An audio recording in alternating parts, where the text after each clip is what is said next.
mas eu ainda não estou feliz. Bom, Boa sorte para você. Espero que você morra de um ataque cardíaco. eu sempre acabo me sentindo deprimida. Nós frequentemente vemos desenhos infantis como entretenimento leve para toda a família. Mas muitas vezes há uma história muito sombria por trás de alguns dos seus personagens favoritos. Peter Robbins, nascido Louis G. Ganassi em 10 de agosto de 1956 em Los Angeles, começou sua carreira de ator quando tinha apenas 7 anos de idade, conquistando pequenos créditos em sitcoms e comerciais. Seu primeiro longa-metragem, A Ticklish Affair, foi uma comédia familiar lançada em 1963, com sucesso modesto nos cinemas. Mas seu papel mais icônico, é claro, viria apenas 2 anos depois com o especial animado, Um Natal de Charlie Brown, no qual ele deu vida a um personagem que por uma década e meia só havia agraciado a popular tira de quadrinhos de jornal, Peanuts. O especial se tornou um sucesso instantâneo com o público, com mais de 15 milhões de lares sintonizando em sua transmissão de estreia na temporada de festas de 1965 e rendendo a seus criadores tanto um Emmy quanto um prêmio Peabody. A voz distinta de Robin deu vida ao adorável, inseguro e perpetuamente deprimido personagem, tornando o jovem ator uma estrela instantânea. Ele repetiria sua interpretação nos 2 especiais em horário nobre que foram ao ar no ano seguinte, Charlie Brown's All-Star e It's the Great Pumpkin Charlie Brown, bem como nos anos que se seguiram. Em 1969, aos 14 anos, ele fez suas últimas performances como o icônico personagem. Antes de atingir a adolescência, Peter Robbins já tinha 6 especiais em horário nobre no seu currículo. Ele poderia ter seguido uma vida comum, com vantagem devido à receita dessas performances. Infelizmente, isso estava longe de ser o caso. Após o ensino médio, Robbins se formou na Universidade da Califórnia, San Diego, e seguiu carreiras no rádio e no mercado imobiliário. Por décadas, ele ficou longe dos holofotes, nunca revivendo totalmente seu sucesso inicial, mas aparentemente mantendo sua vida nos trilhos. No entanto, a verdade era que Peter tinha lutas ao longo da vida com depressão, transtorno bipolar e esquizofrenia paranoide. Com o passar do tempo, esses problemas de saúde mental se agravaram, levando-o por caminhos especialmente prejudiciais. O primeiro encontro de Robin com a lei ocorreu em 2013, quando ele foi acusado de perseguir e ameaçar prejudicar e matar 4 indivíduos, o que somou 12 acusações de crime grave. À medida que mais detalhes do caso surgiam, uma imagem drasticamente diferente era pintada na mídia do ator de bochechas rosadas, que dublava Charlie Brown. De acordo com os arquivos do caso, a namorada de Robbins terminou com ele após realizar um procedimento de aumento de seios que ele pagou. Robbins, sentindo-se enganado em $6.000, supostamente agarrou com força o pescoço dela em seu quarto de hotel, exigindo um reembolso. Ele também deixou um recado ameaçador, dizendo: "É melhor se esconder, Swanna. Estou indo atrás de você. Eu vou te encontrar em Sun Valley ou onde quer que você viva e eu vou te matar." Ele também enviou ameaças de morte à própria cirurgiã plástica, bem como ao policial que o prendeu. Considerado altamente perigoso e um homem desesperado sem nada a perder, ele foi mantido sob uma fiança de $550.000. 5 meses depois, ele foi condenado a 1 ano de prisão por seus crimes, mas pôde evitar a prisão com a condição de optar por permanecer em um centro residencial de tratamento de drogas. Robbins fez isso e a mancha momentânea no legado de Peanuts aparentemente passou. Isso foi até 2015, quando ele voltou às notícias por outra prisão, desta vez por violar os termos de sua liberdade condicional, incluindo o consumo de álcool e a não conclusão de seu programa obrigatório de violência doméstica. Da prisão, ele enviou cartas ameaçadoras para um dos gerentes do parque de casas móveis onde morava, bem como outras notas para membros da mídia em que se oferecia para pagar qualquer um que matasse o xerife do condado de San Diego. Ele até desejou a morte ao juiz durante uma audiência no tribunal. Obrigado, Sr. Robbins. Boa sorte para você. Sorte para você. Espero que você caia morto de um ataque cardíaco, seu estúpido. Naturalmente, isso não caiu bem para um júri, e Robbins foi condenado a 4 anos e 8 meses de prisão como parte de um acordo de confissão por suas ações. Robbins foi libertado em liberdade condicional em 2019, após cumprir 80% de sua sentença, com a condição de que ele evitaria álcool e substâncias ilegais. O criminoso relatou à imprensa que os 3 anos de sua sentença foram dolorosos e traumáticos, devido aos terríveis abusos sofridos. Te tiram da cama às 4 da manhã, jogam um cobertor sobre sua cabeça e te batem por 20 segundos.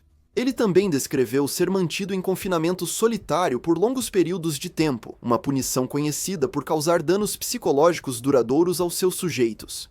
Após sua libertação, ele finalmente começou a receber o tratamento correto para seu transtorno bipolar e começou a retornar às convenções para dar autógrafos para os fãs.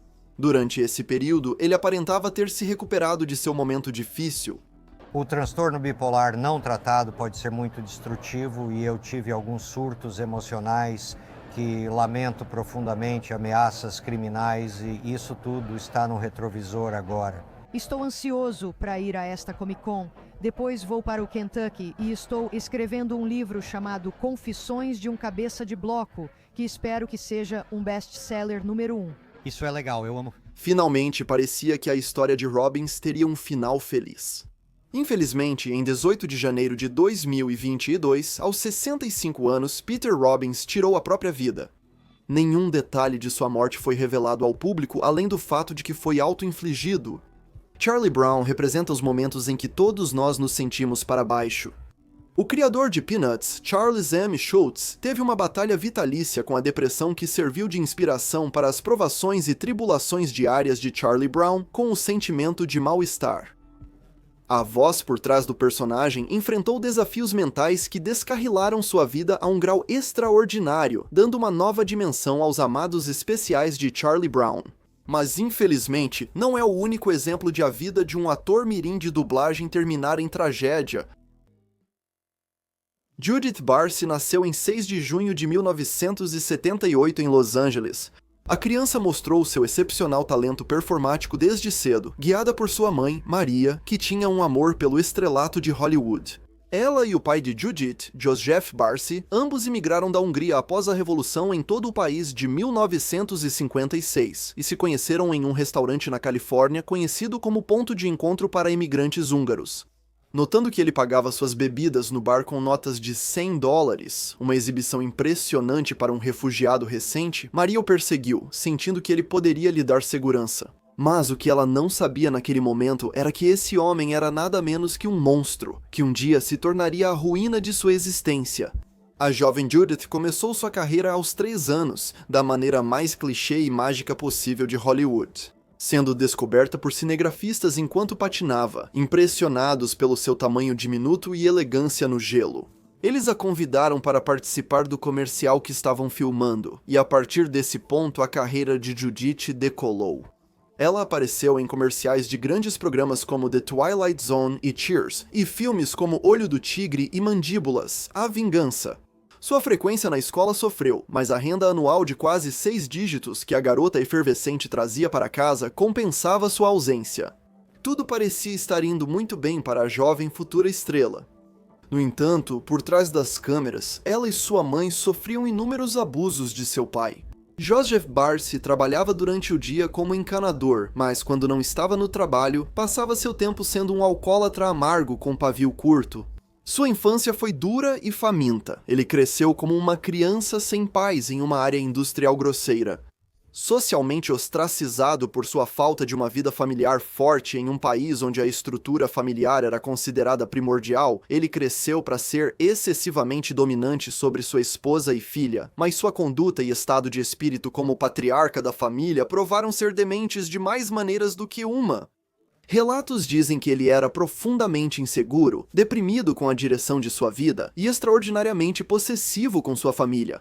Ele frequentemente dizia àqueles próximos a ele que queria matar sua esposa e filha, e não tinha escrúpulos em expressar sua violenta raiva.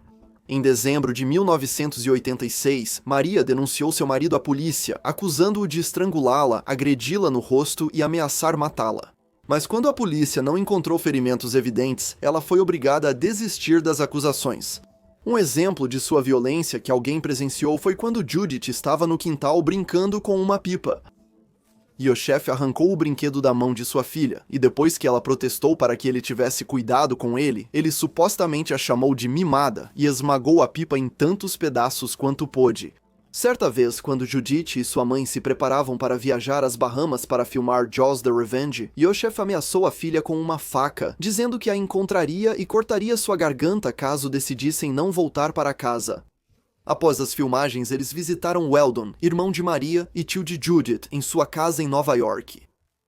Segundo Weldon, ele testemunhou uma ligação em que Yoshef mencionou essa ameaça, dizendo à filha: "Lembre-se do que eu te disse antes de você partir." Judith começou a chorar instantaneamente. O estresse perene do pai psicótico pairando sobre ela causou efeitos psicológicos em Judith que se tornaram pronunciados em sua disposição e comportamento. Ela ganhou peso, começou a arrancar os cílios, puxou os bigodes do gato e chorava incontrolavelmente durante o dia todo. Ela pedia ajuda sempre que podia, dizendo aos amigos da família: "Tenho medo de ir para casa. Meu pai é miserável, meu pai está bêbado todos os dias, e eu sei que ele quer matar minha mãe." Judith estava em perigo, e apesar dos esforços de vizinhos, familiares e associados da indústria para ajudá-la, oferecendo abrigo em suas casas e aconselhando que deixasse o marido e se mudasse para longe, ninguém conseguiu fazer uma diferença significativa. Em maio de 1988, após Judith ter um colapso durante uma audição para um filme animado, sua agente, Ruth Hansen, não aguentou mais ficar parada sem agir. Ruth disse a Maria que ela tinha que levar Judith a um psicólogo infantil para o bem-estar dela.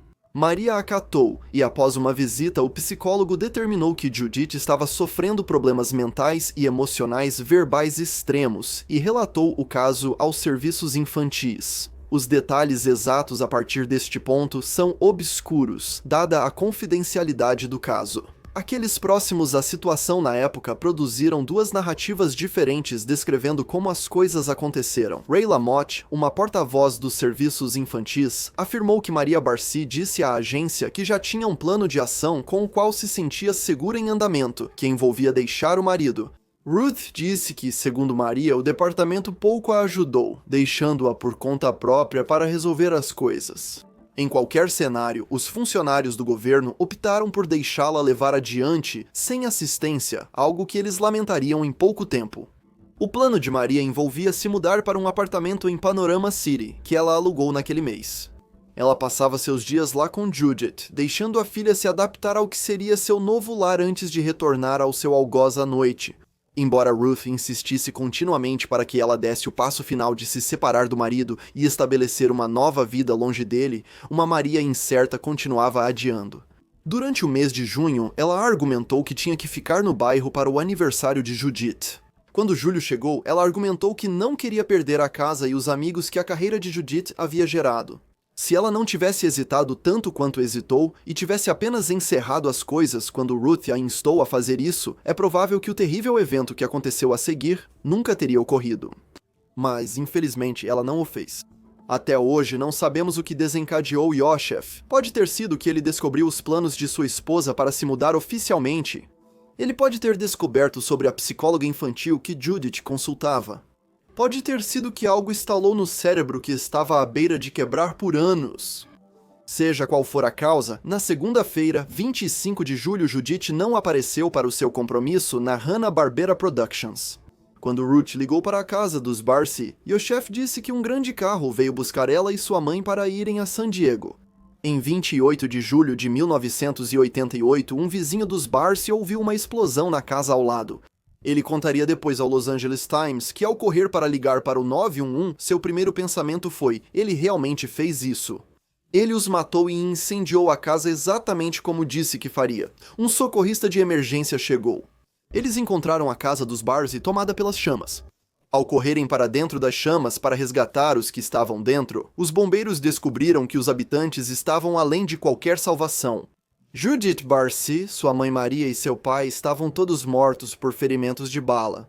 O pai psicótico parecia ter atirado e matado sua esposa e filha, encharcado seus corpos com gasolina e ateado fogo neles antes de se retirar para a garagem para tirar a própria vida, completando seu plano cruel.